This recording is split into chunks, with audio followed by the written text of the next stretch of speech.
En 2019, une étude a été réalisée à l'hôpital national. Nous avons retrouvé plus de 200 cas d'épilepsie, juste à l'hôpital national. L'épilepsie est une maladie neurologique chronique. Elle se manifeste par différents types de crises dont les plus visibles sont une convulsion, une morsure de langue, une perte d'urine, entre autres. On peut avoir une cause génétique.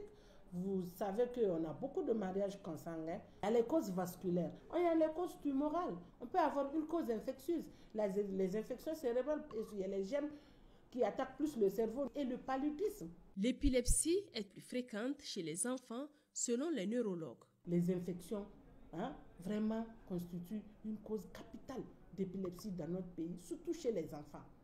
Les femmes enceintes, elles sont enceintes, elles font un paludisme, on ne traite pas le paludisme et après ça réagit au niveau du développement cérébral de l'enfant. Par exemple, un enfant à l'accouchement qui n'a pas eu un apgar à 10, il n'a pas pleuré, ça c'est une cause très fréquente encore.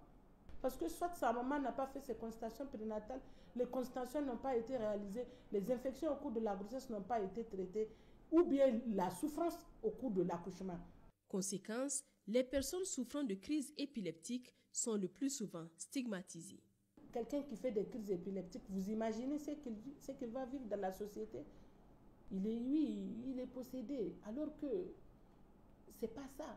Il faut faire la part des choses. Elle donne des signes cliniques vraiment qui peuvent mimer la possession chez un individu.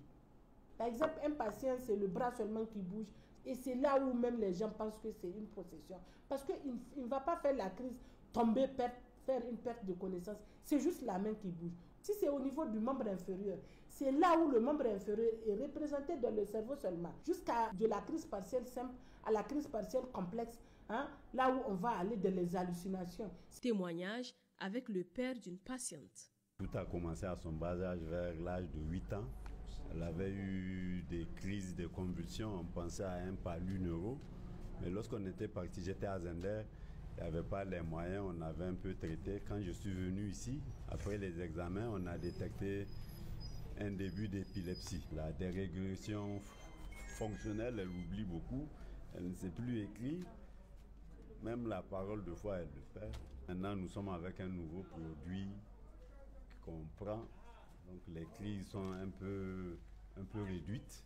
Les produits épileptiques sont très rares. Non seulement, même si elles sont là, on ne vous le vend pas. Elle m'a prescrit la dernière fois une ordonnance pour avoir 2 paquets, mais on a refusé de me donner 2 paquets. Où ça, à la pharmacie? On a donné un seul paquet. Quand ça finit, je suis obligé de retourner. Des fois, tu peux faire 10 pharmacies sans avoir le. Selon les neurologues, prise en charge très tôt, l'épilepsie peut se gérer. Toutefois, quelques consignes sont d'usage, dont éviter les baignades pour ne pas se noyer, ne pas conduire sauf avis médical. Pour mieux secourir les personnes souffrant d'épilepsie, un carnet médical est nouvellement conçu renseignant sur le malade.